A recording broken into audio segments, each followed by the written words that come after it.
Walk with me through the cellar door. A storm is coming, Francis. A portal to a more skeptical world. Cellar Door Skeptics begins right now. Prepare for the revolution with your hosts, Christopher Tanner and Chris Hanna.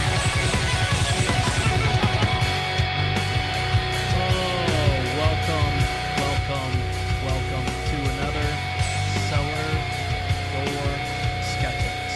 I don't know why it doesn't want to make my face bigger. Fucking technology, I tell you. Oh, it's good to be back. I think the hosts all feel a little bit better. Hannah's gotten over his COVID. My infection is finally gone. My camera must have a virus, I guess, because it keeps flashing on me, but who knows? So the nice thing is that we are all back, though, and we have an amazing episode planned, and it's kind of weird because we've been trying to stay away from some current events, but, like, I don't know, like, until Trump leaves, I don't know what to say, because, like, between him and his compadres, it's just insane.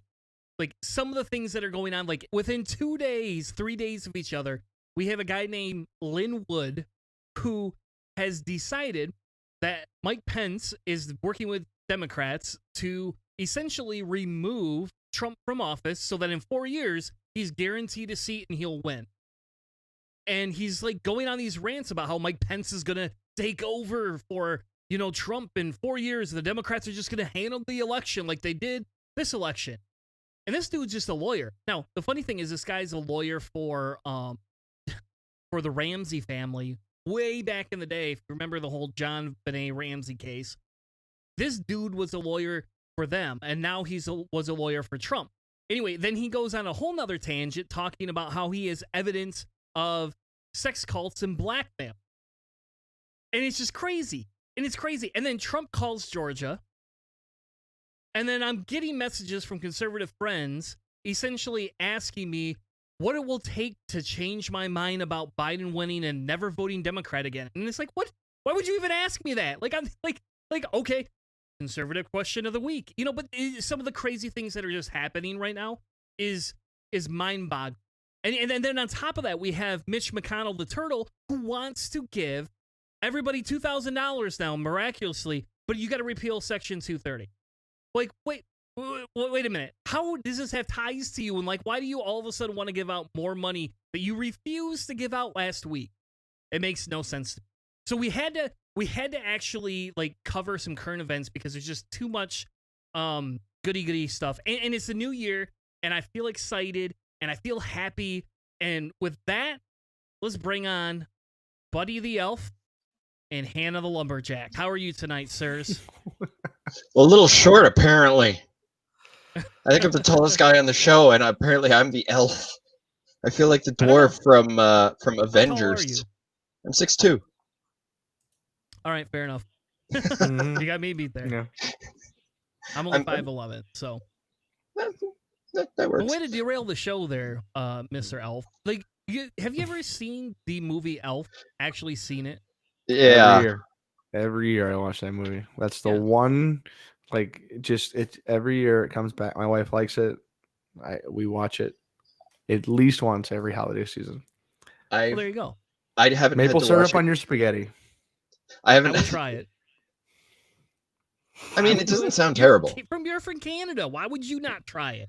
The M&Ms. Like, you guys drink maple syrup in your coffee. You drink it on your pancakes. You drink it on your steak. I went there one time.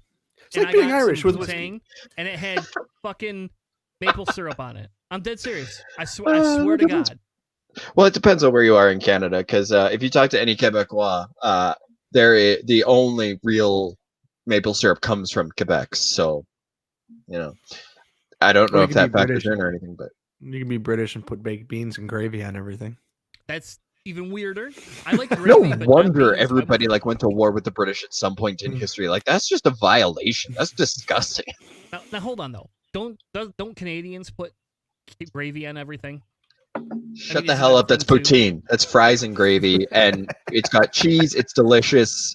But do you not put gravy on other things, or is maple syrup your jam? Maple syrup is just our Jimmy Jam. Okay, all right, fair enough. I could be wrong. I just thought, I don't know. I It don't takes know. a big man to admit we're that, spending though. too much time on having a conversation with Keith about what he puts maple syrup on. We could just do an after show where Keith eats different things with maple syrup on it. We could do that. Well, I mean, you could do what the British do. So what brought up my thoughts. They put baked beans on toast for breakfast sometimes. Yeah. I don't hate you. eat beans, and I'm not British enough, I guess. Don't get me wrong. As a kid, I remember I loved because of course I grew up rather not well off, and one thing that my dad would cook for dinner was like he would just grab like the pork and beans, like the Heinz can that you can get at the grocery store, and cut up hot dogs, put them in that, and that was dinner. It is good. So it was tasty. I'm not gonna say it's not good. Was tasty, just not exactly healthy. I don't know, but I guess I never was subjected to the baked beans phenomena. But I mean, we had Kool-Aid without sugar in it before, more than one time. I don't know if it's because my mother could never figure out where her sugar was or how to keep sugar in the house. But we had that. And like when we went to my aunt's house, it was whatever they had extra of, whatever was on sale, which is funny because I do similar thing when I grocery shop. If it's like, if we walk by the steak and the steak's 50% off, you buy it. It's not even a question. But if I walk by the sausage and sausage is full price, not going to pay for it. Oh, that chicken over there. Hey, that chicken is sure as hell on sale for $1 a pound. We're buying that. Come on, folks. You gotta live within your means. And it's sad because even if I make you gotta live within your beans. Not within your. We don't eat beans. I can't get any of my kids to eat beans. Even if I wanted to. Oh my god. They will not eat the beans. Nobody will eat the beans. Like Oh. I think they're okay, but they don't do good things to my body personally. And so and I don't like baked beans. I think baked beans are disgusting and ridiculous. Give me real beans. What about okay, refried? You like your refried beans? You like them No, twice I don't fried? like refried beans either. Oh my god, Welcome yes. to the Bean Podcast, gentlemen. Tonight's There's a beans board game are called that. Tonight, lizards, Mitch McConnell, and beans.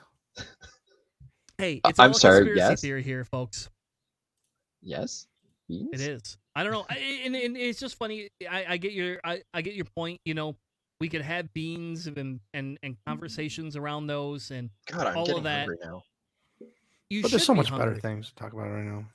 so much- Yeah, I don't so know much though. more. I mean, we have So much more. discussions about Trump, right? You know, like, do we really want to talk about Trump? Do you want to know what happened in the phone call? Did anybody? How about this? Let's start. I with listened this. to it. I I've heard listened a to little it. bit of it. Did you Oh listen my to the God. whole thing all the way through? Not the whole thing. Good and long. It's an hour long, dude. Dude, didn't. I'm not What do you I'm have not to do like better at work? I'm not curled up drooling in a corner. I did not listen to all of it. Yeah. I I did just not listened to wanna the do- parts where I didn't I want to just- Hari car in my brain cells. I just listened to the parts where he used gangster linguistics to allude to terrible things happening to certain people and their beautiful, beautiful daughter. Yeah, Ugh. it's funny listening to him try to be a tough guy because he's not a tough guy. He just thinks he is, and it's laughable because I'm like, dude, you couldn't even do it in a movie. Like you'd be laughed off set. Come on, this is a joke, right? Right? We're done with 2020, right? I don't know. Like, and so here's the thing. I did listen to the whole thing today, and maybe it's just because I didn't have as many meetings and I had nothing better to do but put it on the background, right? Like I can listen to it while I'm working. I can listen to it while I'm doing dishes, laundry, whatever, cooking dinner, you know. But what was funny is if you listen to it, he spends, I think it was 6 minutes. I'm not 100% sure, but I think he spent 6 minutes, and you can see this is a transcript of the whole thing. But he spent 6 minutes going over what he feels was a failure, how he didn't lose the state, how he's going to win, that there was massive voter fraud. I mean, look, just thousands. Ballots were burned. I think Detroit's a good example. I don't know. Over 200,000 votes. I mean, we can just paraphrase him, but I literally think he spent almost 6 to 7 minutes of nonstop discussion. That's it. Oh, Well, one of the things that like what I mentioned earlier is like everything that he does. If you listen to the way he talks, people make the illusion to like the mobster movies, the gangsters. You know, like he's like the best example is like if a mob boss hears that a restaurant is doing really, really well, right? And everybody in the town knows, all the gangsters know, there's like this restaurant's doing great. It's a startup restaurant. It's in the city, and so this some leader of some gang or whatever would walk in there and hey, I'd like to talk to the owner or whatever, and would say, man, this place is really nice. It'd be awfully terrible if something really bad happened here. So like what that's called, it's called a Gricean implicature, and basically what it is it's an implied threat that you do without actually saying anything specific to what you'd be doing. And there's it's a whole theory of linguistics, and it's really like an effective tool, and it's something that people study. There's an awesome commentary on Reddit where like this person breaks it down of and Trump's use of implicature is like it's been noticed by experts in language, noticed by people who actually study the way people talk, and they've been picking this out, and people that have been analyzing the way in which he speaks and the things that he says and what he does. And he's used to doing that. It's a thing that people do that have either broad power or they have financial power, and they're used to bullying people. Essentially, it's just like threatening, just destroying you in lawsuits, but burying you under whatever threats of bullying power he has. And like the multiple examples throughout this story, you have it highlighted right now. Her lovely daughter, young lady, I'm sure. But so basically what he's talking about is like this, the redacted name of the woman that they were talking about, and like it'd be terrible if something horrible happened to her. Like holy, you know what I mean? Like it's just that kind of insinuation and implication is really, really, really frightening. It's disgusting. And you know what the worst part about that whole thing is after he repeats all this stuff, like towards the end you could tell he's getting desperate. And it's funny because I wanted to talk a little bit. We don't have to spend a long time on it, but I wanted to talk just a tiny bit because people are saying he should be impeached now. And I'm saying, well, hold on, folks. Like, for fuck's sake, we're only 20 days, not even 20 days away anymore. Do we really want to go through a process? Do we want to spend any more taxpayer money? What good is this going to fucking do? I mean, I personally, after listening to it, do not personally feel he actually violated any laws. I think that he either is smart enough to skirt around those or was lucky enough to skirt around some of the implications. Because people are claiming this is like up the road to Nixon.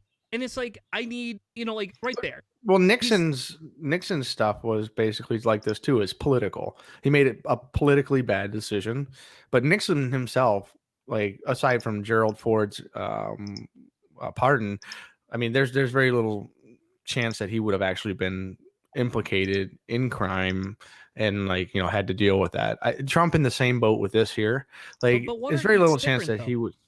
Well, I know, but basically what they're saying is that like if he wouldn't be implicated actually in a crime here, like he's using his broad power and political base to like it's still just it's language, it's thought policing, if you would say that Trump by saying this is implicating that he would do something whatever. I don't think this would stand up in a court case, and that's it. You know what I mean? Exactly. And so like in the end, it's a political thing. He did. Trump and Nixon both should have been removed for political reasons, but I don't understand particularly why in our country we've lost the appetite for that kind of ethical and moral fortitude. But in the end, like this is terrible, and this is obviously the clearest picture of the worst ethical behavior of any president in the United States history. I mean, bar none. But at this point, like you said, 20 days out, like there's no appetite in the Democrats besides really, really, really far left Democrats to go through a process like that right now. Like we just want to streamline, just move on, get them out. Now I do think we could go back to that mafia tactic, right? Like if you go to the end, I mean, well, I don't know this.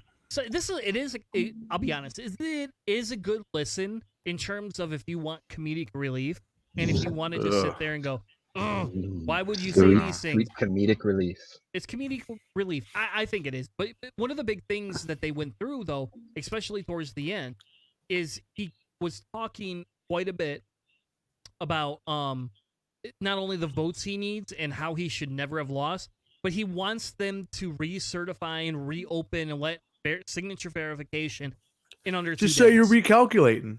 That's all. Yep. And so, that for me, that's the big thing, right? Is that he's gonna actually, the bullying aspect, even though this is kind of bullish, it's really the end of the call where he's like, why won't you just do this? Why are you not doing this? When will you do this? It's an injustice. You're gonna lose votes. And he's threatening them with respect. We think we already lost them, Trump. Yeah. You haven't done us a service. It's so pathetic though to hear, and it is quite obvious the final cries of a sad man who knows he can't win. So he's just this is literally the last thing that he thinks he can do to try to hedge the bets in his favor and get his way. He's so used to just being, as long as I can be the most annoying and troublesome and difficult person ever, I'll just keep getting what I want. I'm just going to keep doing that. And then, of course, we've all seen, you guys have kids, so you've seen the kids when they try to push each other into doing things. Well, I just don't understand why you won't do what I want. It's really just a childish tantrum, and it's embarrassing. If I were a conservative, I would look at this and be like, yeah, I hate you, and you don't represent me. Please leave now. Please stop. This just reeks of desperation. You can totally smell it. You almost taste it. It's kind of like a guy who gets rejected on social media, and when the girl won't sleep with him after, he sends the dick pic, 2 messages in. Oh, you're just a whore anyways. It's kind of like where Trump's at, really.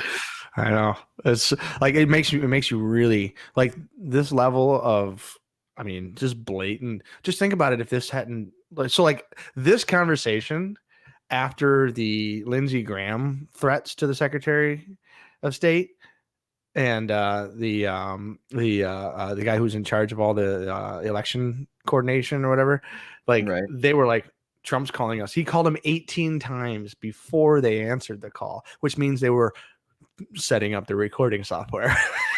The fact that they recorded this and they put it out as a part of the president's party, they were like, this is going to be bad. And I just love the transparency. I this is the one thing that, if anything good comes out of this, is the fact that there are some Republicans who are making the right moral choice here. There's a few of them that are really, really bad. But these guys here, surprisingly, Kemp made the right decision too. He actually started going against Trump. But these guys who recorded this and released this to the Washington Post, I have to take my hats off to them. I have to give them the respect that they did this, because this is one of the most enlightening and most important things that will ever come out of the entire presidency, is that this clarification here and this transparency. This is stunning. It's unbelievable, and it's so useful and helpful for the people. When I think, this right here says it, and this is what they're arguing about. They're saying you aren't giving us information. You won't give us. We're telling you you're wrong. And the Secretary of State say, stop. We gave you what you're entitled to. You're not entitled to the rest of it. Go fuck yourself. Get the fuck out of the way. That's the thing. Why not? He tells him his data is wrong. Specifically, he says your data is wrong to the president of the United States. I don't know. It's just, I've never seen something like the Nixon tapes too. It sounds like someone dragging a face over rocks. You can barely understand it. It was so bad.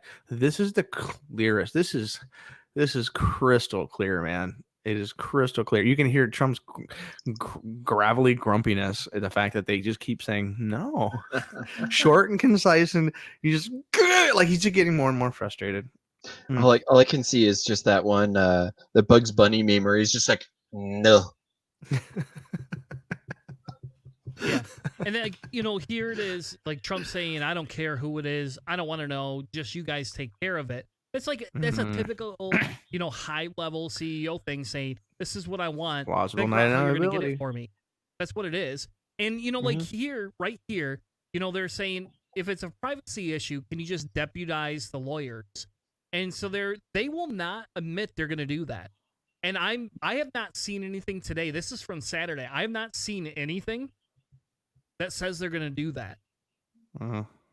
So this did not happen on Trump's timeline, which I didn't do the research, honestly, to know what the law is that won't let them see anything. And I guess I could have done that, and that probably would be valuable to know.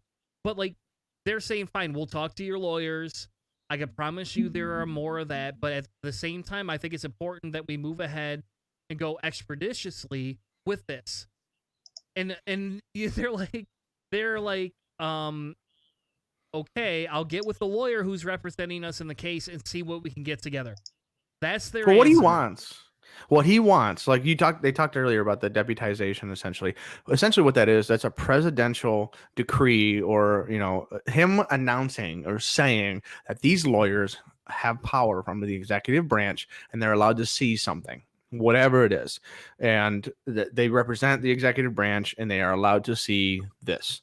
But what the problem is, there's a direct line of power. There's a money, a follow the money. There is a legal line connecting Trump to those lawyers to whatever they see.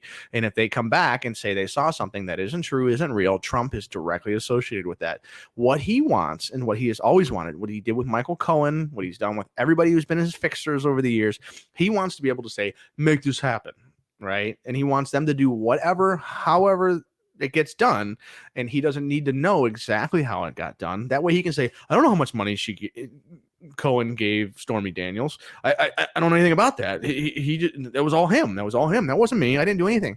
And so, like, essentially he wants as the president, he wants to be able to say, I'm the president, make this happen. But I am not telling you to make this happen. I'm just saying it would be awesome if this happened. Right. So, like, he's basically saying, make this happen, but I'm not going to tell you to do it.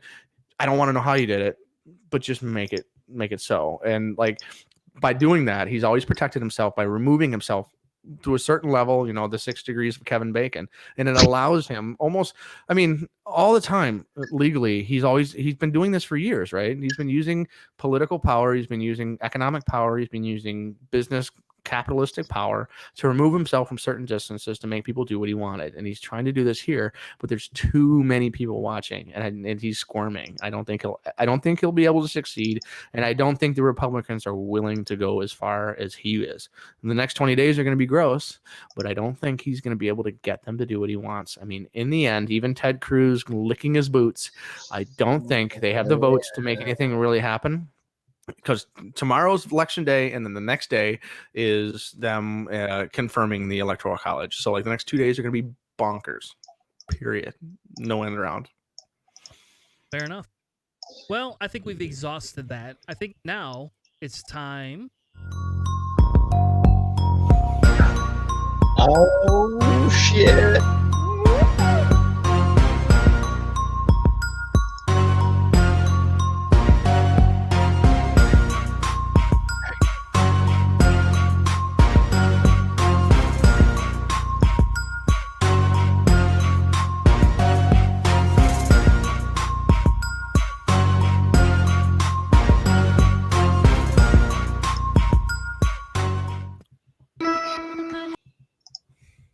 Well, bang, bang. Hello there. Time for answering conservative questions. And so, as I mentioned earlier this week, I got kind of bombarded a little bit with some of the questions. So I thought I would put them together, take the most common one, and spit it out. So, man, this week it is, what would be something that would be too far for you to ever vote for Joe Biden, or something that would be too far for you to ever vote for a Democrat again? And you can answer them separately. They could be together. It's kind of the discussion point, right?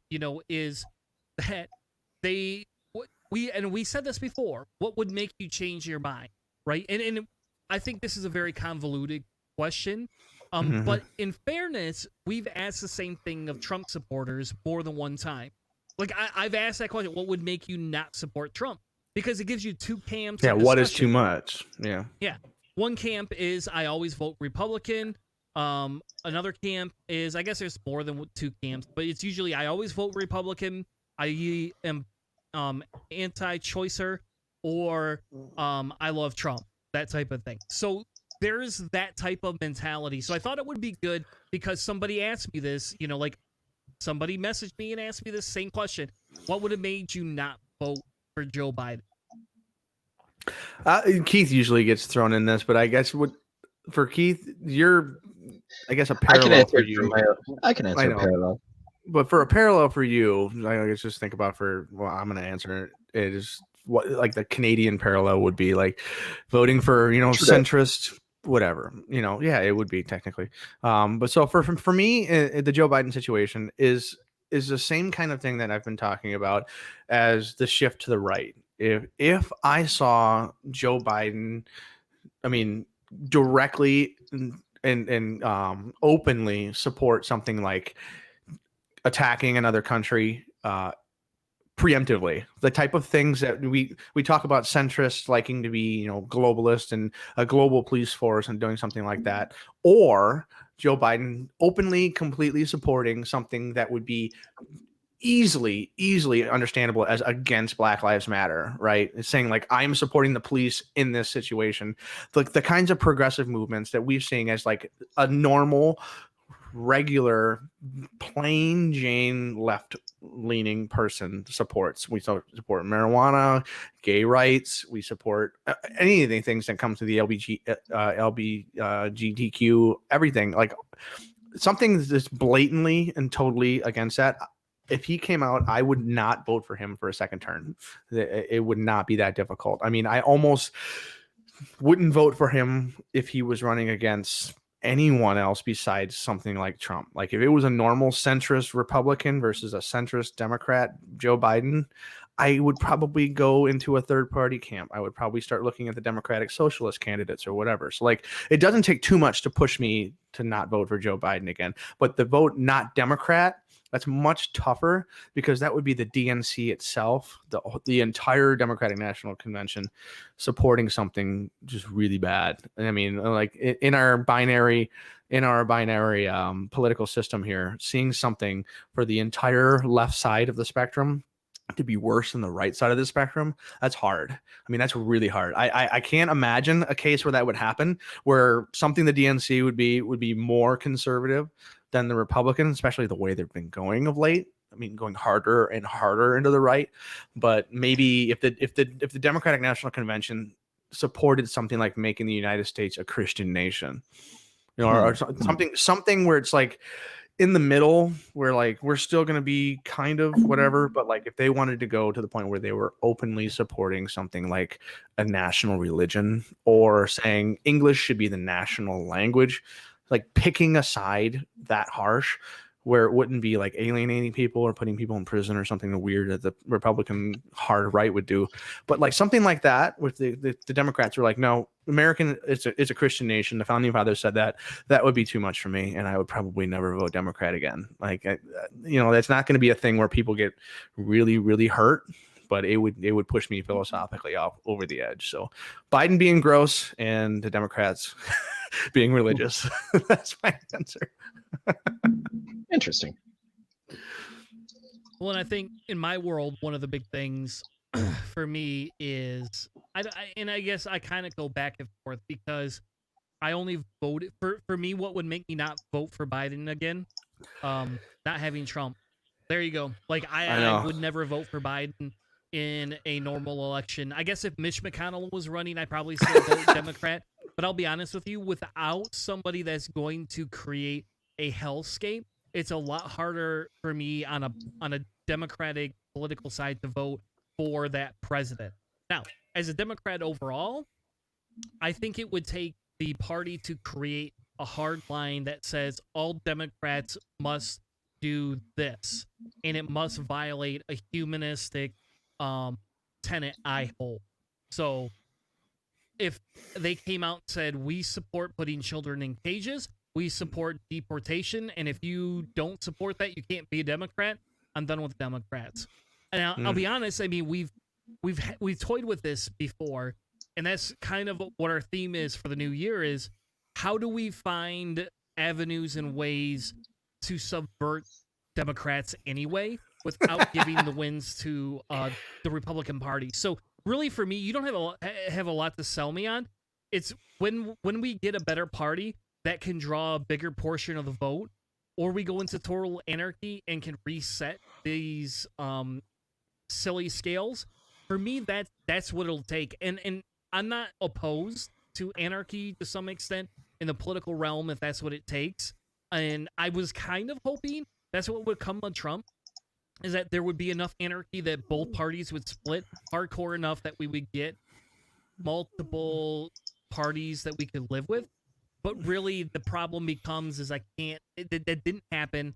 And Trump's pretty extreme. I don't know what's more extreme than him coming into power. Like, I mean, maybe Jeremiah Bannister. I don't know. He openly talks about how much he despises race theory. So maybe somebody like him or a Proud Boy or something rising to power that was more openly overt than Trump, maybe that would cause the anarchy I'm looking for. But unfortunately, it's not happened. So we have to find a way that we can spend the next 4 to 20 years as progressives subverting the system to push a new party into the voting realm. That's basically what you had mentioned there was what we had talked about a long time ago. You remember the philosopher I mentioned, Slavoj Zizek? Yep. He's one of the guys. He was like, he's a very progressive dude. I can't remember what country he's from, but he's obviously like a Russian satellite. And that was one of the things he said. He's like, I'm really excited that Trump has been elected, not because I like Trump, because I'm hoping that he will clarify things for the American people that, just bust the system up and make something new. And like, it didn't happen. Surprisingly, to a lot of people, it kind of showed us really what the true colors of a lot of our country is. And it's unnerving, but I mean, that kind of transparency has also been elucidating. It's been, but either way.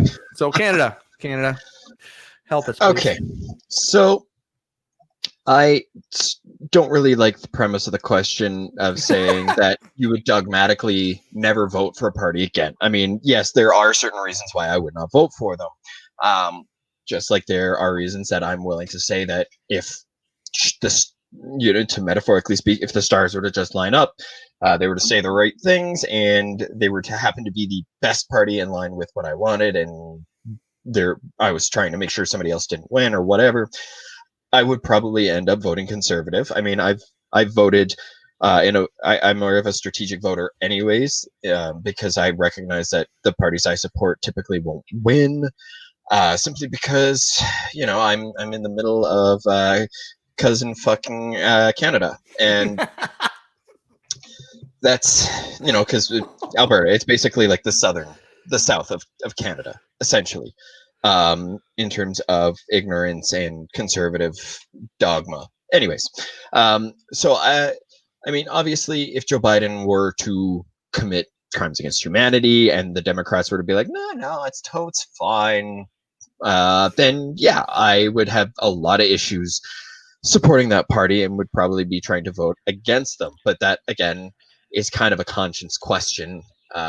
Anyways, so it would take a whole hell of a lot of like basically complete and total moral violations, ethics violations, what have you, for me to really have a hard time ever supporting a Democratic candidate ever again. That doesn't mean though that there's a particular situation in which I would just outright decry, I'm never voting for them again, that type of thing. So it's there's no real line that I can point to that for me is I would never support this party again without crossing into the territory of violating the Geneva Convention or torturing people in public for fun. Yeah. I hope that satisfies your question, Tanner. Mm-hmm. I think it does. I don't know. Like I said, it's just kind of one of those weird discussion points. I thought it was fair to kind of bring up again. I think it's weird that they're bringing that up like now. Well, I don't, because we've questioned them on what would you do to change your mind for Trump. But what has Biden done that like would incite this train of thought. That was my question. I was like, Trump's been doing crazy things. So like, it was like, because they see Biden's positions as worse off than Trump positions. Even if like Trump's crazy and doing crazy things, it's the how do I turn it around and have a conversation with you? It comes from that old philosophy when we first did our atheist show and we were having conversations, and you kind of get down to, well, what would it take to change your mind?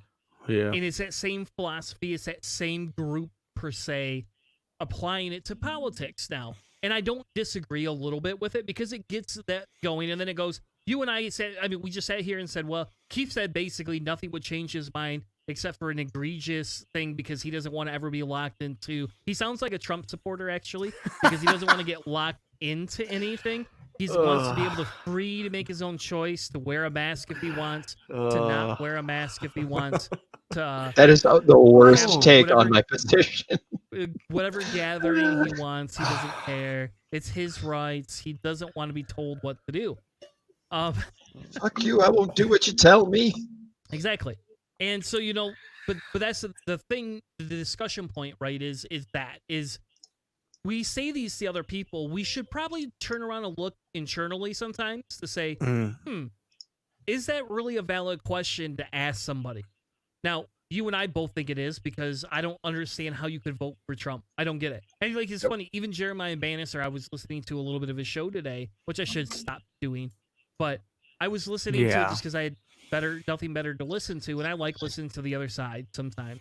And, there was a discussion point towards the end where basically he's like, I criticize Trump. I still would support him, but I criticize all these other things about him and all these other different avenues. And it's like, okay, so like, it's fair to say what would change your mind. Well, for him, it's a party position he votes for, not specifically the individual. And for us, we spent so much time attacking Trump. We just had a whole segment having a conversation with Trump about why he made a phone call to Georgia. Yeah, like we said, it's like some of the worst ethical behavior of a president in only 200 years of a country, but it's just, and the same conversation is happening right now for essentially all of Georgia. Tomorrow, about an hour and 23 minutes starting tomorrow, the Georgian people are going to be making a decision very, very much on that line.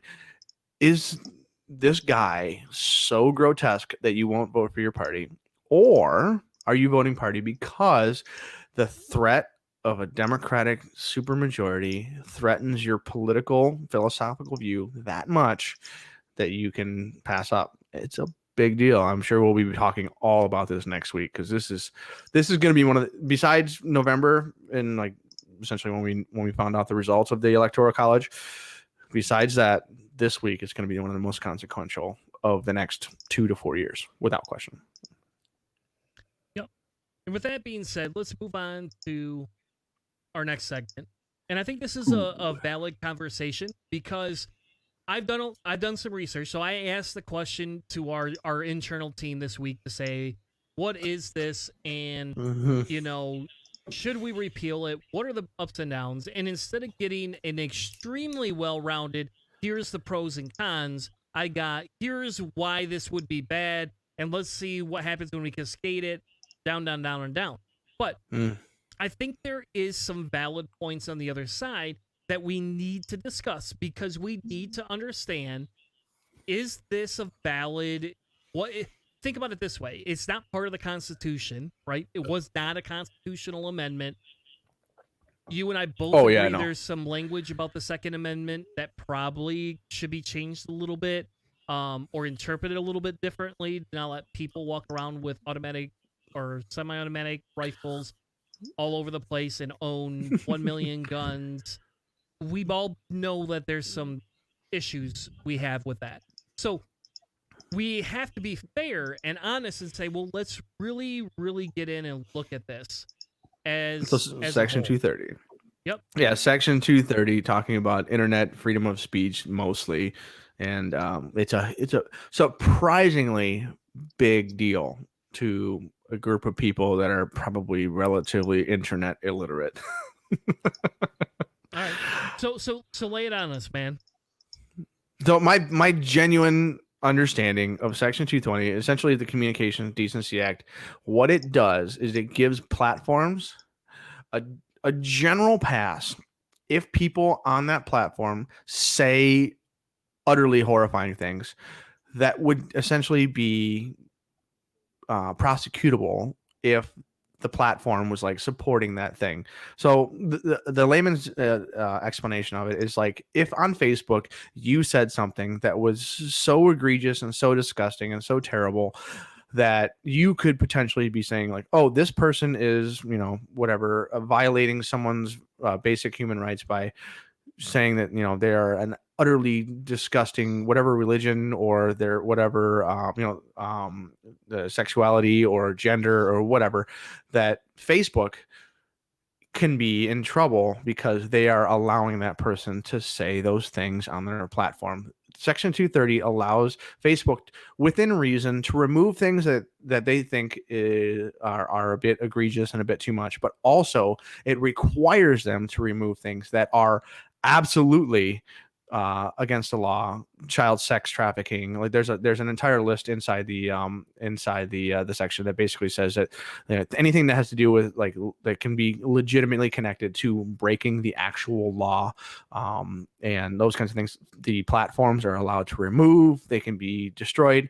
When it comes to things that are questionable, like this is gross, we have created an ethical platform on our website, and you have violated said platform, we can remove your post and what you've done.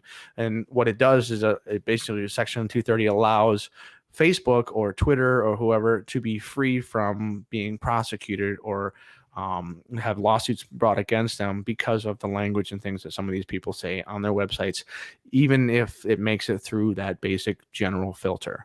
And that's part of what the controversy is whether or not these websites are using Section 230 to protect themselves or to, according to conservatives, to silence conservatives and essentially violate their free speech rights. And then also they're completely and totally free of any lawsuits of anything that they've done, either to violate someone's free speech rights or that they've essentially been specifically directly attacking one group of people, discriminating. And So- that's my general understanding. So yes, and the larger issue that Trump has with it is Twitter is censoring him, Facebook is censoring him, Yeah. right? So like that's the common theme. That's why he wants it repealed. But there's more to this than that. Mhm. I mean, and there is, and that's, you know, like that's my bigger issue with this whole thing is you actually have to look at all of what goes into it. And It's philosophically very complex. It really is. yeah, because essentially it's somewhat of a good Samaritan internet law, right? Mm-hmm. You know, and that's what they call it because of the fact that they want to ensure that you don't go to jail or have something happen to you just for hosting a platform. But they also they have what's called like a three-prong test, right? So you must satisfy these three things. The defendant must be a provider or user of an interactive computer service.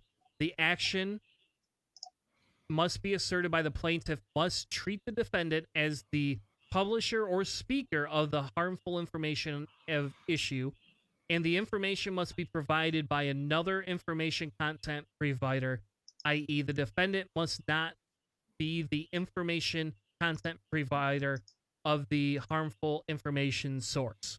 So hence, Twitter isn't going out and saying the election is a fraud, this, and that. But here's the problem a little bit with this, and this actually, they actually threw this law out originally. This did not just get like a universal pass and everybody was like, oh, we're good with this. Oh yeah, it's been contested from the start, and there have been people that But there's free speech absolutists, and then there's people who are like us that are a little bit in the gray area. And the arguments there are valid, and they are implied and implicated in this conversation. Yeah, because like one of the first challenges was against AOL, and if you know what AOL is, that's way AOL? back in the day, like when we were You've got kids in the day using dial-up internet. Yeah, so some of And us all the had discs that AOL. you would get in the mail. Oh, you mean the internet that you had to listen to early forms of dubstep before you could access? Oh no, it's minimalism, man. It's not dubstep. Completely different genre. We'll play it in the after show for you. Oh, for God's sakes. Yeah, well, let's go, buddy. I like minimalism. Anyway, I do too. moving past that. So You are correct, they were, sir. They were being sued because they didn't remove information about the Oklahoma City bombing in a timely manner. Now think about that. That's back in 97, right? Is it 97, 98, something like that? That's back in the late 90s. That's just crazy. And yeah, it's one of the arguments that like just like what you put out there, like so like it's like a news station saying this person did this and this is their specific name and whatever, and like then let's say someone else read that and went to their house and burned it down and killed everybody inside or something like that. Like there's all kinds of legal associations with that. You publish this information, you're responsible for it once it's out, kind of thing. And then on top of that, like, oh, this is how you can build a fertilizer bomb, and then like a whole bunch of fertilizer bombs come down thanks to news story. So like these conversations had to be had, and then the Oklahoma bombing was a big one. Yep. Another big challenge was around early 2000s that was essentially warning that children are being trafficked on the internet, and they're using exploitation and all these different back page websites that allow essentially the dark web before It literally was even, the back page.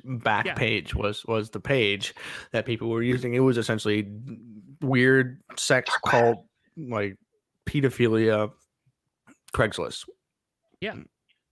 And, so that's the discussion, should those sites be immune as well? And that was what the lawsuit is saying. Hey, stop. Why are you allowed to be immune to this shit? Like this stuff is illegal. And think about it. Like, I don't know if you ever heard of the Silk Road. Oh yeah.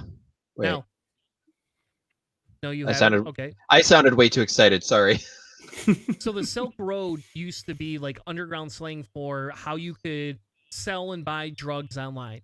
And when Bitcoin and these online digital things became very popular, that's when a lot of people wanted to utilize this type of stuff. Because Bitcoin's not traceable in the same way. Like you can trace it, but it's not as traceable as a credit card or a bank number or a wire transfer. Those things are very traceable, have clear patterns. Bitcoin's not the same way.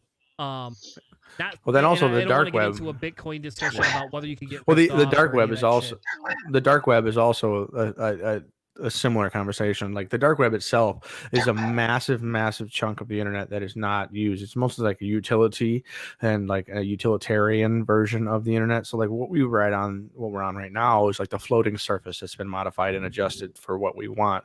And the dark web is basically like you going through like mechanical channels, and it's a weird, creepy, crazy place of wild west. And then they named it the Silk Road because it essentially is like a lawless zone, and then they use all kinds of different ledger-based money to buy stuff. And they named it the Silk Road primarily because of what the Silk Road was originally, which was it's a land route connecting Asia, East Asia, Southeast Asia, and in Persia, East Africa, Europe. I mean, it was like they traded in silk. I mean, one of the ideas and reasons why Columbus was looking for like the water route and all that kind of stuff is like all the different routes that they were trying to avoid from land travel. And like, so like they were thinking like the naming the Silk Road, dark web, and all that kind of stuff is that like it's like a awesome, super slick, fast underground way to do all of these things. And it's part of the conversation of, is that too underground or not? And should that be given, free reins? Like, we're just offering people a platform and they're doing the illegal thing, so they are responsible for it. Or does the person who's offering the connective tissue between those people, right? Napster, we're allowing people to download things illegally or whatever, like all that kind of stuff. Is this an illegal platform, or is this just offering a service and people are choosing to do illegal things, but the person offering the platform or the service shouldn't be held accountable by offering, the highway or whatever? That's like the major conversation. Yeah, and see, and this is where I will probably dissent from other people. Like, honestly, like I don't believe that everything is exempt just because of the fact that there could be all these other nuances. And so here's a good thing to talk about. They asked about the law Trump signed, basically forcing anything that had illegal sexual content to be taken off because you could be held accountable, right? I don't disagree with that to some extent.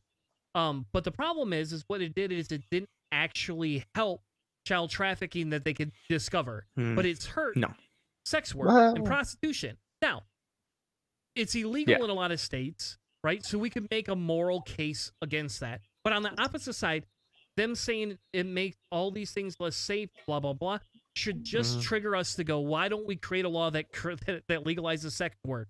Like, isn't that the most logical thing to do, right? Like, we logically legalize sex work and allow for it to happen with certain circumstances and all these other things. Because that's what this is pointing out. So this issue of trying to stop sex trafficking is not wrong. And I'll give you another example here in a second. But this right here is wrong. The route that they took, the way in which they tried to stop sex trafficking was wrong. Yes, but at the same time, they could push to fix that. Now, here's another thing, where this law should be changed a little bit, in my opinion. Is you have all these porn sites, and these porn sites have illegal sex videos on them. For example, and this is the revenge videos or whatever. Yeah, revenge porn. Yes, or you have pictures that are stolen off celebrities' phones, right? Your phone gets hacked, you get a sex video. My wife tells me we don't get to do one of those because of the fact that she doesn't want it stolen off our phone. Makes sense, right? But the discussion point, though, right, is really the bigger issue is you steal it off the phone, and then they put it on all these streaming services. Should we be able to go after these people and these platforms that host it? Now, I would argue that we should be able to go after them, but at the exact same time, there should be like a slight delay. So, for example, if a user puts one on and it gets reported, these sites should be required to go after and look at those videos and determine if they were illegal, investigation, this and that, and they could do the same thing. And if you look at how Facebook's algorithms work, people bitch all the time about being banned. Jeremiah Bannister, for example, has bitched more times than not that he's being suppressed by Facebook. Though I'll tell you, every fucking day he does a fucking show, I get a fucking notification. So he sure as hell is not being suppressed. But I know. The idea behind it makes sense because should you give those companies ultimate control? And I can tell you, for example, I want a PS5. I can't get one. I'm getting a fucking stimulus. We have all these people out there that are using bots that are buying multiple copies and then selling them online for twice the price. Now, most people will tell you that's just capitalism, get over it. I would tell you that's bullshit. It's gouging. And if I lived in a rural America, I would be shooting those people in the head and taking the PlayStation and be like, sucks to be you. You should fucking have done that. And because to me, it's a crime to go, I'm going to charge you $1,000 because I bought 7 of them in line, or I had a friend at Target that sold me 10 of these. And, oh, by the way, they're all now going to double in price. That's bullshit, right? Yep. Like, fuck you. It's the same way as ticket scalping. I hate ticket scalping with a passion. And I'll tell you what, I've been offered multiple times for ticket scalping, and like Death Clock, for example. This guy and his son wanted to go see the first ever Death Clock show. They offered me $250 a ticket. Dead serious. This dude must have been loaded. $500. That's cheap. That's cheap. For well, how this much is back when I paid $25. I spent for the ticket. $750 for 2 Detroit Tigers tickets. That's insane What to me. the hell? World Series. It was World Series. But I still. mean, I guess like for you, you might find the value in that because you're, former baseball star and all of that. But Oh, like, it's my first time my father ever saw the Detroit Tigers play at Comerica Park. okay, so It so was the on World top of Series. that, it's But like a still, sentiment. like the ticket scalping thing, like I mean, I But you get my understand that point, ticket though, right? scalping, Yeah. it Oh, sucks. It absolutely. Oh sucks. God, Calgary's had so many issues with scalpers. Like we had a couple of concerts that basically within 5 minutes, all the tickets are gone, and then you go through. And this is something that really pissed me off: is that Ticketmaster, which is our ticket distributor here, has Same a thing. website where you can I didn't know that. I'm not American. Come on. They have a suck here secondary too. website where you can resell tickets. StubHub. And if you go on there, all the tickets are marked up, and it's fucking infuriating and disgusting. Ticketmaster Fucking charges for the embarrassing. original sale. They bought Yep. StubHub and then charge for the StubHub sale. So like Yeah. that, I mean, they're double dipping. But in the end, it's like Oh, yeah. so like that's an area of the internet where like people who are like, this is just gross capitalism. That's nasty. We don't like it. And then, but like should that kind of like crazy markup and like just wild rampant capitalism be allowed? That's a philosophical question. The same kind of thing, like Jeremiah Bannister, like you mentioned multiple times, he says that he being suppressed, his I guess views or his, I mean, unless he's saying something so thoroughly disgusting that he gets reported, and then the people at Facebook see what he says and say no, and they actually say no to that. I mean, it takes a lot. It takes a lot to get the ban hammer from Facebook. I mean, it's less than it used to be, but the argument here is what we're looking at is that is if 230 is repealed, right? The people who want to repeal it, these are the conservatives. They want to repeal this as part of their negotiations for giving the people stimulus to stay alive in America during the worst pandemic in hundreds of years. Just bringing the context back. This 230, section 230, this is an area where they think conservatives are being attacked or censored on social media platforms, and they think that's a big deal. The question is are they actually? And in the end, like, is this a real thing? If they remove 230, will it benefit them? I think it will not benefit them, because essentially if you take 230 away, you're taking the legal route of we can kind of let some things that are a little bit gross stay on our platforms because we're not legally liable or being held accountable. So in the end, if 230 is repealed, all it will do was make sure that Facebook censors people more, and that Twitter censors people more, because they are now legally, in the end, financially liable for things that are gross. And so hold on, but it would shut it down, Hanna, more. But at the same time, and this is the opposite argument, right? At the same time, people like Trump, who are billionaires, can sue them and drag them through court and settle for false accusation, basically saying, like, I don't know, I can't imagine Trump would win. Again, he's already lost 61 times in court. The election fraud does not exist. Oh, yeah, the election fraud thing, but like this would just be like normal stuff. Just I know, but things it opens the door for people to go and start suing these major companies. And here you go. This is what Biden said. Do you know Biden had an opinion on this? Well before the election. Mm-hmm. He essentially says that the view that we should not be worried, or we should be worrying about the concentration of power. We should be worried about the lack of privacy and them being exempt from the law. Because essentially he's been accused on platforms of essentially being kind of gross. Not just being gross, but basically about his son. So this all stemmed from his whole son and the Ukrainian issue, and basically that he is a part of that whole conspiracy, right? And that's the thing that they talk about in that. So to some extent, he wants it revoked because of the fact that he's being attacked. So he's very short-sighted, just like Trump is in this whole fucking pendulum. Yeah, I'm not really supporting either Democrats or the Republicans in this situation. Like, it's just what would happen if 230 got removed. So, like, let's say Zuckerberg and Facebook and Twitter and I can't remember the CEO's name from Twitter, like whoever's in financial responsibility for all of the major platforms we use, Instagram, Facebook, obviously are associated, and then Twitter, and then I don't know, there'd probably be something weird associated with Snap or whatever. Like, in the end, like if it got removed and all these companies could be sued all the time, what would the option be? They would be like, everything is allowed, and everything turns into 4chan and 8chan and whatever. I mean, just anything you post, just anything is allowed, and these companies would just completely and totally let the Wild West, or they would censor almost anything, or the other option is nothing's free anymore, nothing's ad based anymore. Guess what? You got to pay to use my service, and I'm going to tell you what you can do on my site. Yep. So I don't know any other option that these companies would have if they were just bombarded with lawsuits all the time. It's just the internet's no longer free. Here's your other option, right? This is the other option. Essentially, they're complaining that these platforms have become monopolies. And if you want to be honest, look at the Parler exit. It didn't happen very well, did it? Brexit? Yeah. Brexit. Can we call it Brexit? Brexit? Well, the thing that gets me is that everyone is not even saying it right. It's parlay. No, it's Parler.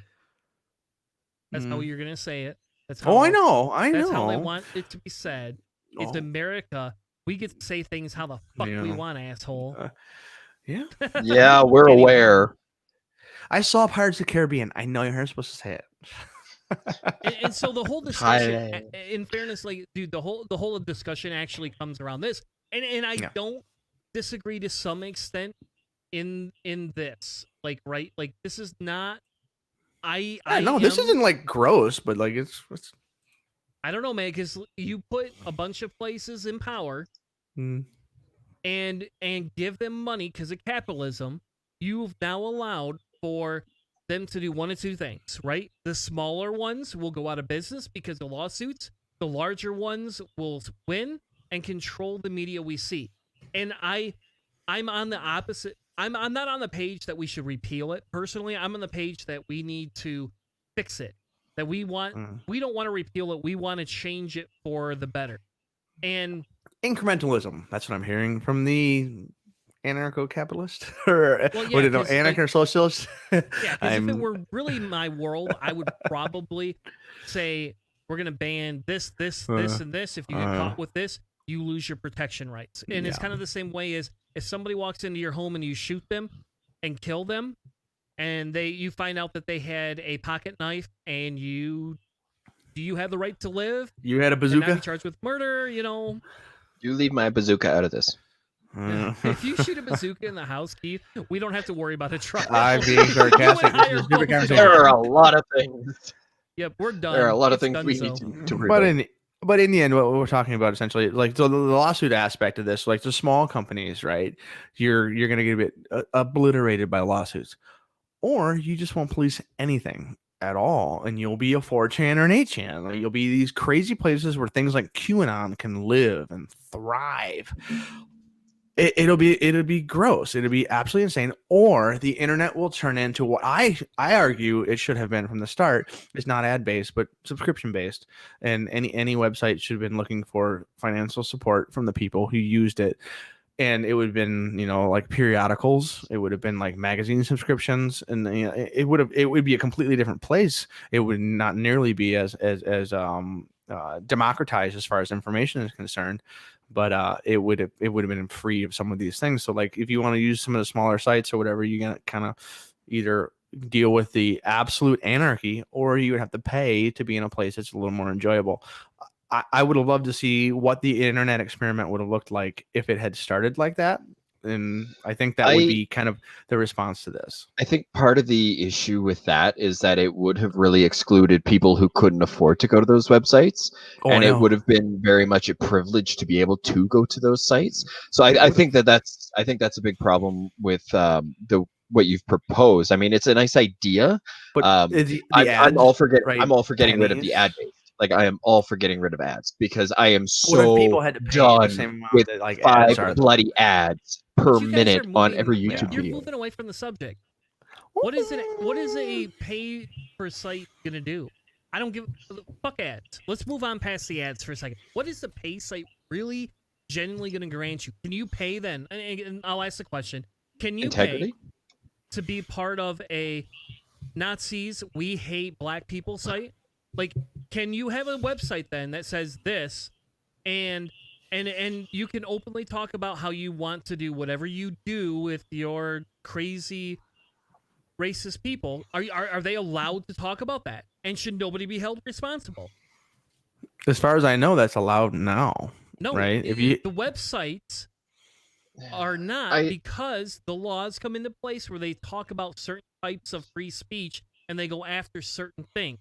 And they are allowed. You're right, they are. But that's what I'm telling you. So how does the Section Stormfront 230, exist? what the fuck does a subscription base going to do? It's not going to fix any of this. Well, I know, but like, if I have money, I could just go apply to all these sites just to get them banned, right? That's just my question. So like, all of like either any kind of like absolutely like egregiously,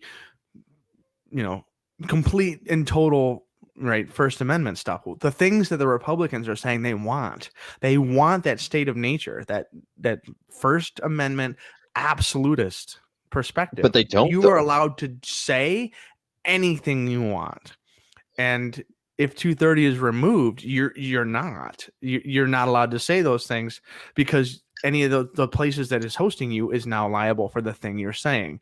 So if you become a subscription based thing, you become a private club, right? The Masters tournament. No women can play at our club because we're a private club. It's subscription based. You're not allowed in unless you pay a subscription. It took how many hundreds of years to get to play for women to play golf in that place. Like the internet itself, though, the internet itself, as far as I know, and I mean, I would if anyone knows, but like, if in my understanding, if you have a private pay to use place, even if it's a complete and total Nazi disaster, you're allowed to have that. You can have Nazi.com. No, not if it violates certain rules. So hate speech laws are bullshit, and they don't actually protect against hate speech. Period. That's a fact. They don't actually do that. But they do protect against sex acts, right? That's what we just talked about. And this right here, this argument right here, this is what we're talking about. So by taking Section 230 away and creating pay to play, you actually create a worse space for people to be in. And the whole point is they're saying that this, with Section 230, people are using shame and pushing their own expression. So when a company wants to have their own opinion, right? Like Facebook, for example, is the middle of the road guy. Twitter is a little bit more liberal guy, right? So if you're on Facebook, you're going to get banned for dumb things, and they're not going to really regulate the fraud speech as much as Twitter does, because Twitter's like, nope, that's a fraud. Boom, we're going to give you a warning, this, and that. Now, you go to paid places and you don't put any regulations in. Now you just lost all of that. You go back to the men's club type thing. I don't want that. And this, I know that's what I'm saying. Like this argument removing 230 would get that. I'm sorry. Like, I have to take. Weirdly enough, I'm taking a little bit of the side of saying, by creating a space that is free for everybody, but is driven by their political belief, you create echo type chambers. Now, I don't disagree with how Twitter handles certain things, and I don't, disagree on some of the aspects of it, like putting the fraud warning on Trump's stuff, right? Like, I don't have a problem because they're not taking his post offline. It's not like Facebook, right? But the difference is if you repeal or change 230, you can now tell Twitter, hey, instead of you giving, making, and I don't know, Keith, there you go, Keith. Google how much fucking money Twitter made last year. I literally want to know what their fucking revenue stream was last year. Because if we could say that less than 20% of the revenue stream was actually fucking spent moderating, and in fairness, they're only moderating Trump now because it's the bigger draw to things, And on top of that, because they moderate him, he gets more hits and views, which I would be interested to know. Now you have to talk about how they're controlling this free speech aspect. And instead of actually allowing for us to just say, here's clear-cut guidelines, these are things that go against humanistic morals, we are now living in a pay-to-play, but it's just free for you and I until we get up there into Trump's arena. So it looks like Twitter revealed revenues of $936 million for year-on-year or year-to-year Q3 from 2019 to Q3 of 2020. Yeah. 10% of that revenue is $90 million.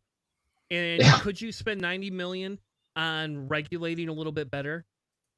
So all it is saying, maybe we should start I don't agree with them, but they believe by repealing 230, they're going to force companies to regulate themselves more because of the capitalistic threat of law.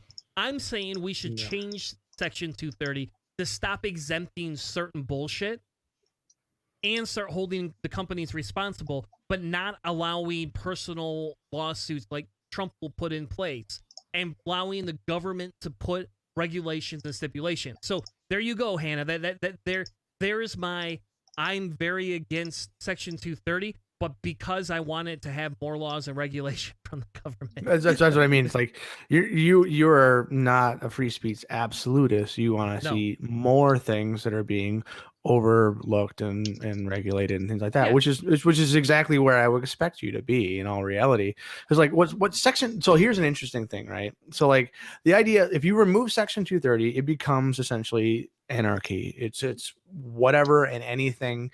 Anybody can be sued. Also, anybody can just not be sued. If you're a small nobody, you can be sued a million times, but if you don't censor anything and don't do anything, you're essentially not suable because you just let anyone do whatever they want. But the question is whether this person who's on your page, who's being incredibly racist or being incredibly misogynist or whatever, can you sue them because you're allowing them to be just insane? There's all this legal, gray area that would be making this way more difficult. But also on top of that, there are sites like the Daily Stormer that exist now with Section 230 on the books, right? So Section 230 itself is making whoever host XYZ somewhat responsible for what they're doing. Well, the Daily Stormer is a thing. It's an American far-right neo-Nazi supremacist, white supremacist, misogynist, Holocaust-denying commentary. Like they're just like, groups like image boards like 4chan and all of these kinds of things. But they exist, and they change their host companies as they get removed and kicked off. And financially, they're supported by Bitcoin contributions and whatever. This is a gross, absolutely disgusting, horrible place that is beyond any kind of like yuck that you'll ever run into if you're a progressive humanist person. This is on the internet and it's just fine. It's just fine. It gets, difficult things here and there. Some sites will not host them anymore and they have to find, a host in a different place or whatever. But that is on the internet in the United States and people can go there anytime they want. It's like the 230, Hanna. Then if Black Lives Matter and some other ACLU PACs want to sue the sites that are hosting Daily Stormer, you actually would get them to stop posting that. Well, that's the thing. It's so like under 230, it would force them. Yeah, it would force them, these hosts, to host the Daily Stormer, that host these super uber conservative groups, they would allow them to be sued. So the argument to remove 230 that's being applauded by a massive pile of Trump supporters, the ones that love to go to the Daily Stormer are actually endangering the site they like to go to. You know what I mean? Like this is a common theme that we see a lot of times, is like people voting against their own interests, right? They're interested in removing this and putting this down into the anarchist perspective and like the state of nature, but it'll actually allow minority groups and people that don't like the Daily Summer to be completely obliterated by lawsuits. That's the basic state of nature that they want. They don't understand what they're doing. So like this is coming down from a Trump perspective, saying like I shouldn't be able to be whatever censored in any way, shape, or form, and people are looking at it from the top down and not looking from the bottom up. And that's an example there, just simply that like the websites and news sites, the Grudge. The Grudge Report and things like that. Like there are things on there that are absolutely, completely, and totally false about election fraud and all that kind of stuff. Like these are things that it would actually hurt those sites if 230 was gone, because they would be liable for lawsuits that they're not liable now. Like the understanding of this law is a big deal, and I think it would hurt a lot of people who actually support removing it because they don't really understand the implications of creating an absolute internet state of nature. I would agree, actually, on that. Yeah, but I don't agree on pay for play sites. Well, it's just whether or not it would work or not. Like, would that be the place? Like, if the internet had always been pay to play and that advertising wasn't the main way, would that have changed the behavior? And if 230 is removed, would being pay to play create a legal safe haven? I pay to have whatever. Like, there's all kinds of crazy arguments to see what would happen. So I'd be curious to see legally what people would think. If anybody knows any lawyers or whatever, that I'd love to give an explanation as to whether or not, if you have a pay to play website, are you allowed to just be an absolutely gross racist or not? Can you be a hate speech, fearmonger, or are you still liable for whatever kind of free speech rights that you would have? I'm not certain, but I would think that private clubs and private websites have more freedoms than free and open platforms like Facebook and Twitter. Fair enough. Well, for the last segment, I wanted to oh my God, show so you bad. Linwood. Now, So bad. There's all sorts of stuff. I don't even know. Like, they post this picture, which makes no sense. But this guy, okay, let's go back through the history real quick. Just real quick, his name is very like you wouldn't expect what it is. His name is Lucian Lincoln Linwood Jr. He's an American attorney, political commentator, and conspiracy theorist based in Atlanta, Georgia. So that's who this guy is. And his original claim to fame was he defended the Ramsey family against JonBenet Ramsey defamation lawsuits about whether they killed their daughter or not. That's how he got his start. That's where he's known from. He also worked with Trump on the Trump campaign, defending Trump and his ludicrous findings. Moreover than that. And now he's also known for claiming that there is a large lizard conspiracy of people behind every intelligence agency hiding child pedophilia and sex trafficking videos. And he's claiming blackmail, right? And so we'll it's like a QAnon with lizards, essentially. That like Trump is the Geodis God Emperor of the United States who is like fighting against this crazy pedophilia ring. Like, is that so but he's also, before this, and see, this is only 23 hours ago, so let's go back a little bit farther. Oh, let's keep going. He had a meltdown. And he started with Mike Pence. That's how he started. Like, it was the original controversy came by basically him. Because Pence wouldn't say no to the Electoral College stuff? Yes. Yeah. As much as Pence is just a spineless git and willing to do whatever it takes to get his way, he's also at least politically savvy enough to realize that if he keeps going and following Trump, it's political suicide for him. especially based off of the hardcore values he's been preaching. I think he's one of the only ones, and this pains me to say it somewhat, who has at least something of a spine. Not much of one, like maybe one or two vertebrae, but in comparison to the rest of them, he seems to be the only one with spine enough to be like, Mother, I would like to not be dealing with this anymore. He's just been hiding the whole time. Yeah. And so the theory is that he's doing that because he's working with Republicans so that he can get the nomination in 2024. Yeah. Yeah. So that's how he started his crazy rant, right? Yep. See, here you go. This tweet right here. And Full screen. I don't know how to do full screen with Twitter, so I was meaning on what you're focusing on, just Okay. like that. All right. And so he's essentially claiming this. And we could go through and read all the other things. Is there hints to this? Is there any of this? I mean, they're claiming this all started when Bush passed away and they had the funeral. And it's like, what are you talking about, dude? Like, this is crazy. And how about this? Even if it's not crazy, like, in fairness, Mike, he's not just doing it to getting good with the the Republicans. He's doing it because he's like, yeah, this isn't going to work. Why would I try and hold this up? Like, that's crazy.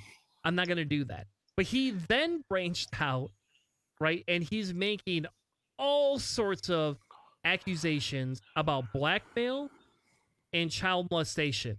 And he starts off with Isaac Cappy, who I have no idea who the fuck that guy was at all. I don't know if you know who he is or not. No, I'm not familiar with him at all, but I'm doing the Googles right now. Yeah. He's an American actor, musician known for his roles in Thor and Terminator Salvation, AMC series Breaking Bad, and he was a member of the band Monster Paws. Yeah. I have no idea who this guy was. Yeah. I mean, those are some big movies, though. So, like, the guy had some stuff, right? He was in the movie Beer Fest, of all places, right? Like, The Broken Lizard. Oh, is that a connection to the lizard people? Dear God, did we just discover this? Oh, my goodness. So he is literally claiming that people are being blackmailed. Oh, my goodness. And that what they're doing is they're taking people at gunpoint and holding them at gunpoint, saying, you will rape this child or we'll kill you right here.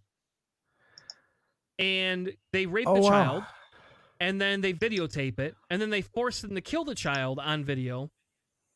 And this then is what they do is say, we're going to blackmail you, you're going to do what we want. And that's how they control the government.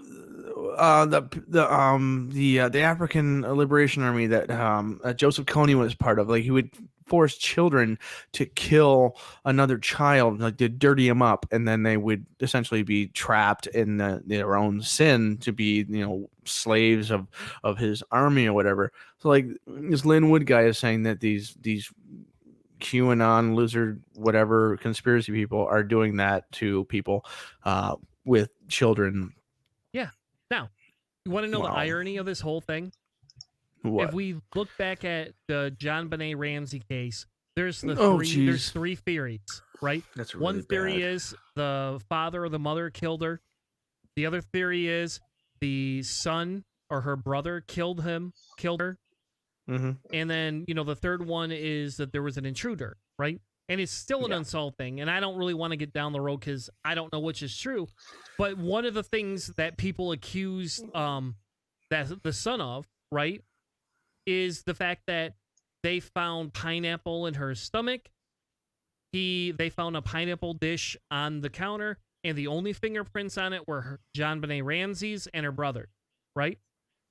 And so this whole thing is like he's defending a family where nobody's been able to figure out who killed this daughter. And if you know how she was found, you would go, yes, it's very suspect. Everything was I'm terrible. not saying the family did it at all.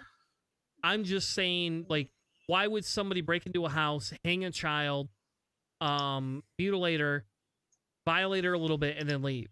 Like, why? It just makes no sense to me.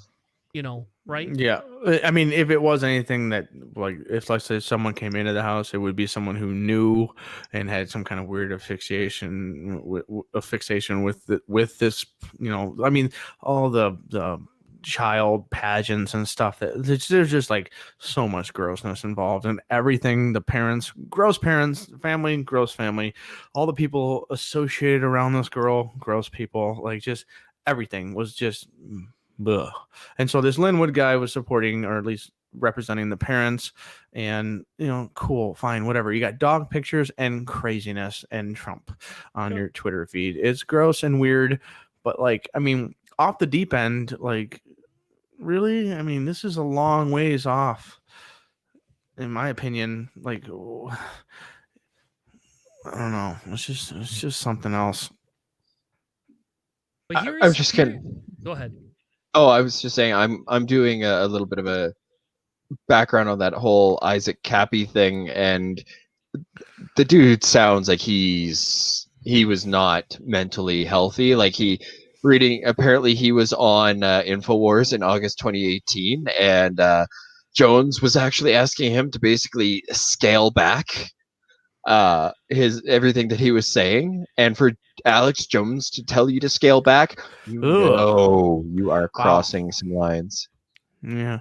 Well, I mean, like, I was just thinking, like, James Woods. You guys familiar with Videodrome, James Woods? Like this, when I look at this feed, I see James Woods. I see, essentially like multiple conversations earlier throughout this entire, the 4chan. I see the conspiracy page. I see guys that are essentially they're in this world, and like, let's say a couple of things push them in. I don't know. This Linwood guy, he may be a representative and a lawyer, and he did his thing and tried to find the truth.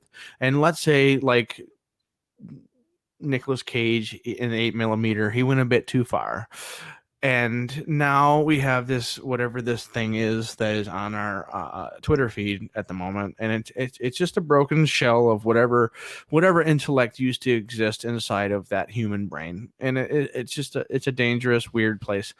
I do think that this is very similar to like some kind of like out of body experience, acid trip thing, but this guy may legitimately, honestly, genuinely believe some of these things, and the question is like, should any of these things be censored or allowed, or is this just a cesspool of I don't know, fake like, misinformation? Like, I don't know, man. You're pushing.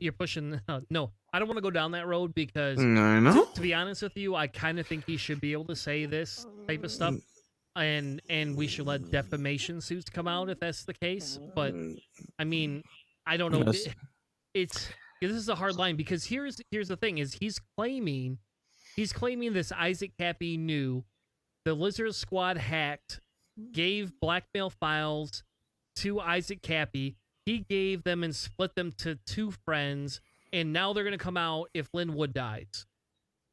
And the Lizard Squad's in jail. Yeah. And he's claiming Jeffrey Epstein used the exact same thing. He's claiming, I don't know, who cares where he posted it. He's claiming that he's talked to the president. He's being ignored. He's claiming all sorts of contacts. And again, I'm not going to tell you he's right or wrong, right? Maybe he is right. Maybe he does have evidence. But tell me, if he has the evidence, A, is it legal how he obtained it? Right? And then again, tell me, who the fuck is this Lizard Squad, right? Because why are we talking about these people again? When's the last time this hacker group has ever been brought up, right? I mean, Keith, do you know who the Lizard Squad is? Or do you only know I'm just, honestly, anytime I hear the lizard people thing, just because of previous other shows that I've listened to talking about conspiracy theorists and the whole reptilian thing, is basically it's all coded anti-Semitism. So I'm just sitting here trying to parse around, get around that, because it's, I don't know.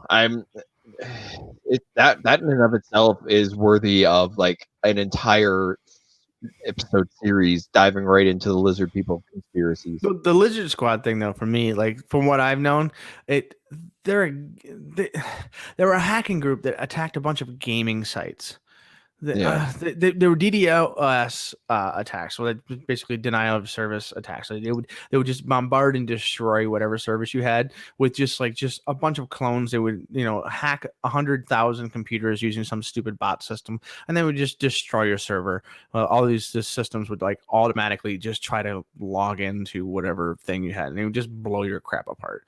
And I mean, cool, I guess, gaming services. I don't understand where they going from attacking gaming stuff to being this underground, super relevant political, again, QAnon. They know about the pedophilia and Jeffrey Epstein.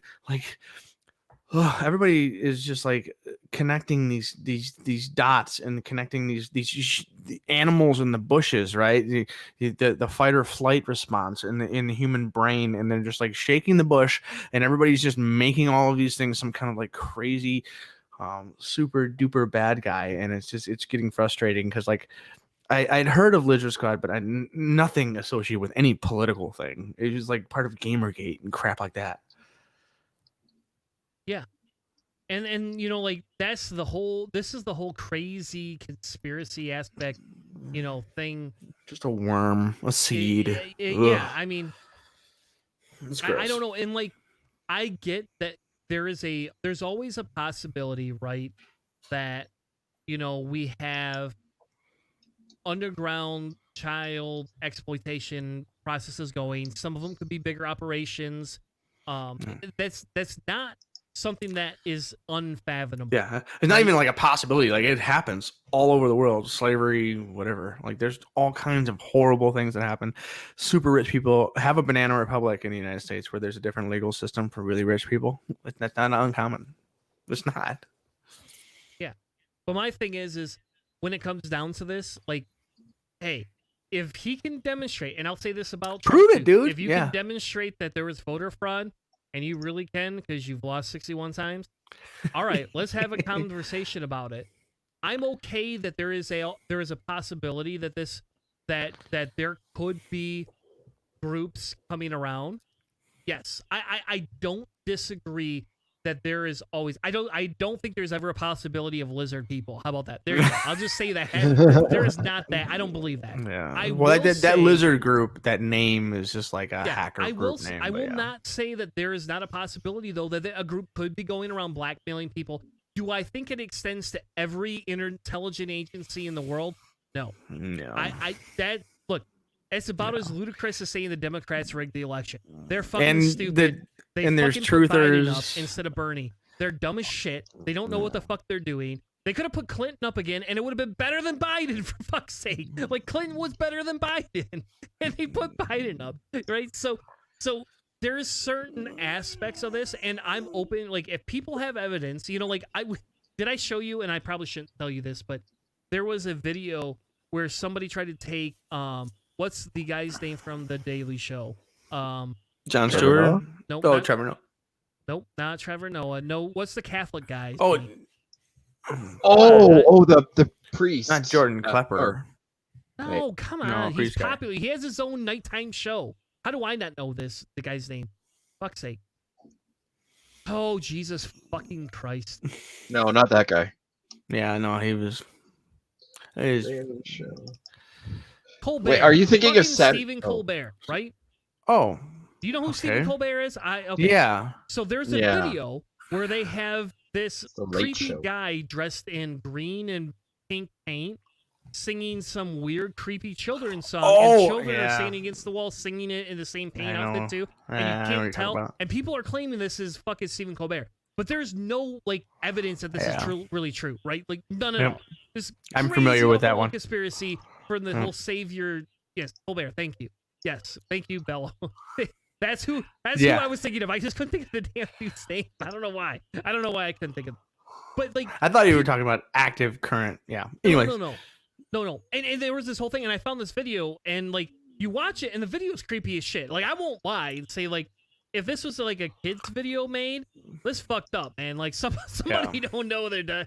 It's like that old if you guys have ever seen the the Einstein video of the claymation where the little boy and the little girl are on like a weird alien planet, and like a monster, and like this, like the monster's like, no, you're gonna like that, just full on, like just straight up creepy. It's like if Bozo the Clown was like a serial killer and they made a funny video about it, like it's just not enjoyable, and it's just weird. It's like the dark recesses of YouTube. Yeah. If you could prove that was Colbert in some way, shape, or form, other than trying to say his nose looked the same, okay, fine, right?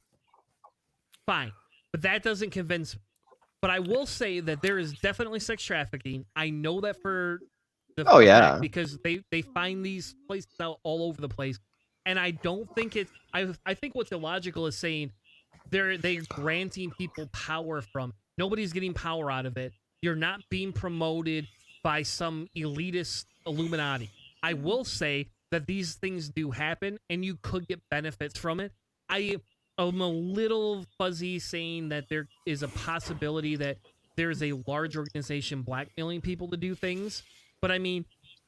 It's not centralized like everybody says it is, right? Yeah, that's the thing. Like larger government conspiracy that could. There's a bunch of gross little pockets of people doing horribly illegal and terrible things.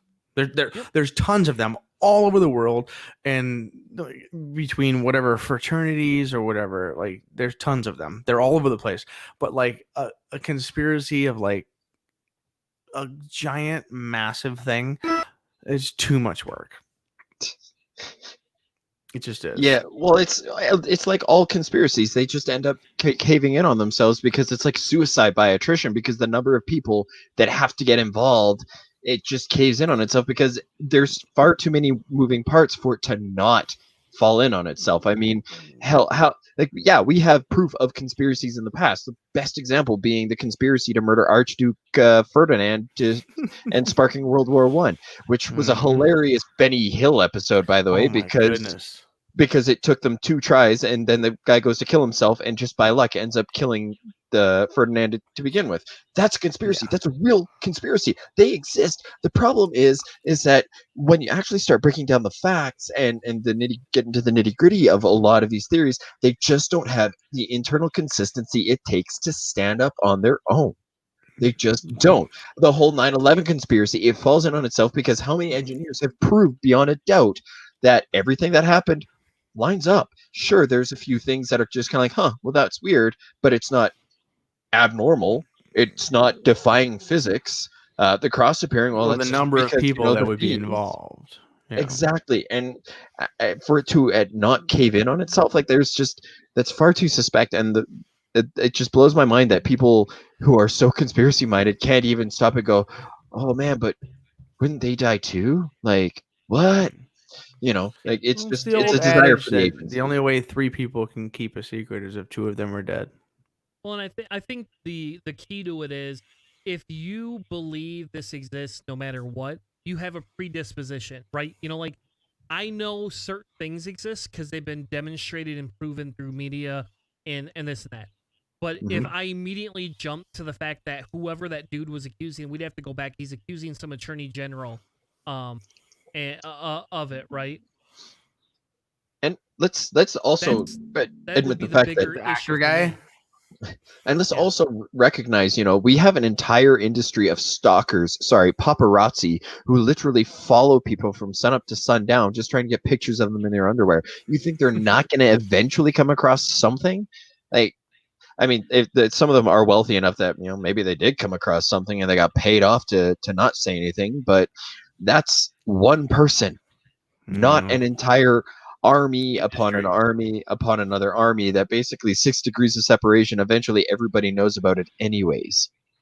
Like the conspiracy theory I can accept is that Jeffrey Epstein did kill himself, but what? Because he paid everybody off to basically say, I've been caught, I've had a good life, I'm done with it, fuck off.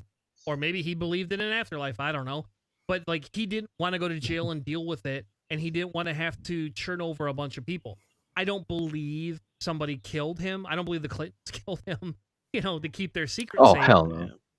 I think that the security guards just were being lax, or maybe were paid to be lax or yeah, something, but like that's a possibility. I can accept the fact that he did want to do it, and he's like, "Look, I don't want to go through this trial. I don't want to do any of this shit. I Well, just want to be British, I got caught doing shitty things. I want to be done with it." Yeah, Can the British let me just kill said myself? that they're not gonna let Julian Assange come to the U.S. because they're like, he's probably gonna kill himself if he goes to the U.S. because everybody kills himself. Like, I mean, that's a legitimate point, right? And Like, in you go to fairness, the U.S., you just be suicided. think about it this way, dude. Like, in fairness, it is very suspicious that a lot of these people do commit suicide. I mean, it is, but I also, just have a hard time to an seeing extent, a larger I think in the organization case behind it. I mean, yeah, sure, it does seem weird, but there's also this weird fact that these are people who are used to always getting their way, and then when suddenly they know that there's no way they can get out of it, there's nothing they can do, and they will have tarnished everything. General population prison. So you're telling me No, if they have we could nothing figure left. out how to get Trump to go to prison, that he Don't would threaten me with we a would good have time. I'm just asking a question for the audience. I think he would have. I think he's too much of a narcissist. I think he would spend all of his days doing everything he could to try to. I don't want to say rebuild his name, but he would spend all of his time trying to build up his name again or something like that. I think he's far too much of a narcissist to commit suicide. Yeah. And in the end, like we may never know, but also if the New York Attorney General is ever actually legitimately able to put together a real case, like the real tax evasion case, the Al Capone tax evasion case, you know, like that could be a real thing. But like that, the Trump organization, the Trump thing, capitalistically speaking, could be grossly negligent when it comes to taxes and stuff. That could be a real thing in the future. We'll see if anything happens there, and we'll obviously report along as that comes through. But I mean, pickle bacon fries? What? Bacon pickle fry. Who is doing this? I've not tried this yet, but here is pickles wrapped in bacon. Okay. I've had fried pickles before. They're not like fried; they're baked. Well, yeah, that's cool. But yes, I don't know if this is. I don't know. All I know is that this. I have not tried this yet. My daughter and I have this on our agenda. This is not a very healthy snack, but my quick save for the week, 100% is this very delicious looking appetizer. It's interesting that you could do with your friends. As a person who has tried to wrap things in bacon and fry them multiple times, you're gonna need to flippy. But in all reality, I don't see any reason why that wouldn't work. That looks pretty freaking slick. That's cool. I mean, I could even try it in my air fryer. You know. Ooh, I got a convection oven, better. So like, oh man, I did a pork loin with the convection running, so like it basically air fried everything. Oh my goodness, it was awesome. Yeah, I've done that. I've not done that one, but I wrapped a pork loin with bacon. I'm a crazy person. I agree. I have had bacon ice cream. I've had a bacon donut before, and I'll tell you what, I don't like donuts a lot. I was very skeptical, but I had a maple and whiskey syrup glazed donut. Bacon donut. I've had them. No, whiskey, awesome. maple whiskey. Maple whiskey. Oh my god. Are we having like a weird Canadian moment right now? Are we what? Are we having a weird Canadian moment right now? Yeah, probably. Yeah. I don't know. Do you guys eat a lot of bacon out there? Or is it Canadian bacon, which is just like ham for normal people? Oh my god. See, I was always under the impression that ham was like what the Americans considered bacon, and then like the bacon strips, that was considered Canadian bacon. Well, all I know is that the fact that we're talking bacon and Below Fray is still enjoying the fact that they found us and is enjoying us in the YouTube comments. Welcome, sir or ma'am or human. We appreciate you guys. Welcome, fellow meat popsicle. Yes, meat popsicle. Yeah. And no, we don't approve of eating meat popsicles unless it's bacon. If it's bacon, we approve. I've had bacon ice cream, and it is no joke. I highly recommend it. All right, Keith, what's yours for the day? Mine is a the laziest quick save I think any of us could ever do. No. Yep. No, it is. No, it is. I'm simply shilling out a podcast episode that I was on, Mind of a Skeptical Leftist. It is run by Corey Johnson, formerly of the Brainstorm podcast. I was actually a guest on that show several years ago, representing my old show because my old co-host couldn't join in on that night. She had an emergency that kept her away, but I was able to go on and rant my face off as I am wont to do.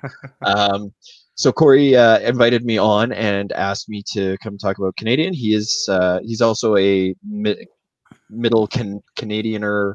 He's from Saskatchewan, which is basically Alberta, but More baseball-y? less population dense, basically.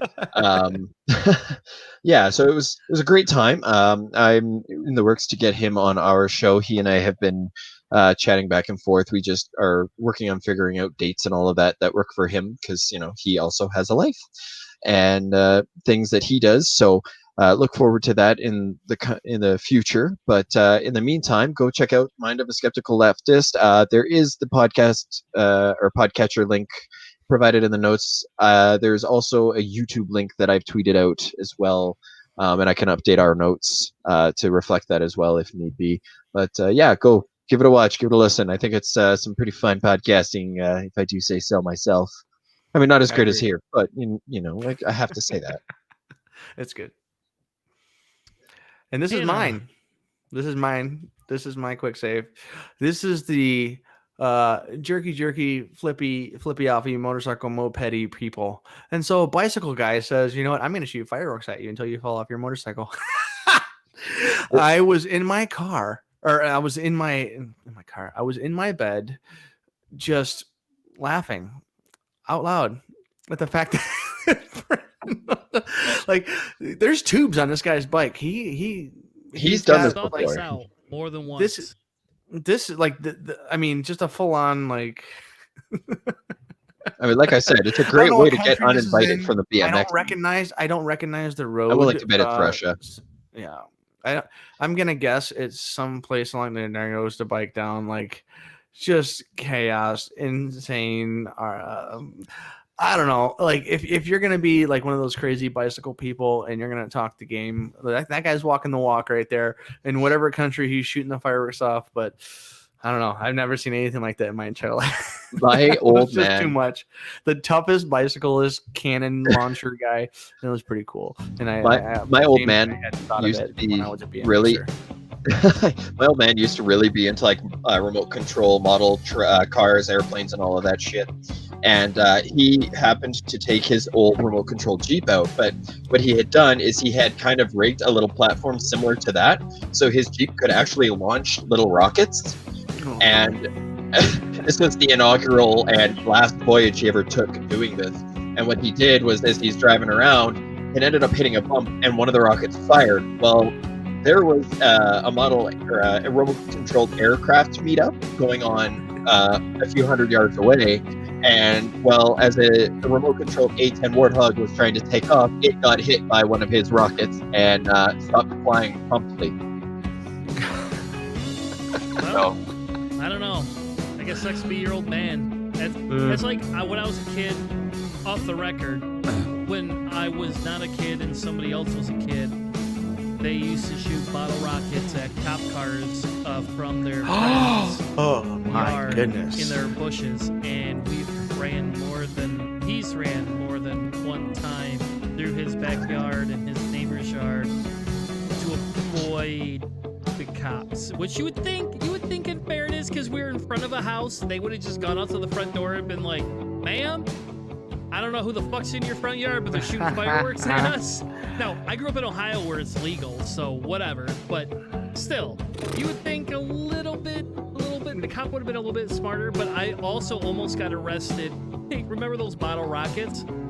My buddy and I decided we wanted to launch like 7 of those off at one time, so we had all those like large batteries in a backpack, and then we were carrying some in our arms. And like a cop pulled us over and asked us what we were doing because they thought we were gonna like blow up a school. We have like 20 rocket engines and only one rocket, and we were honestly just gonna hook all the rockets up and just shoot the rockets off.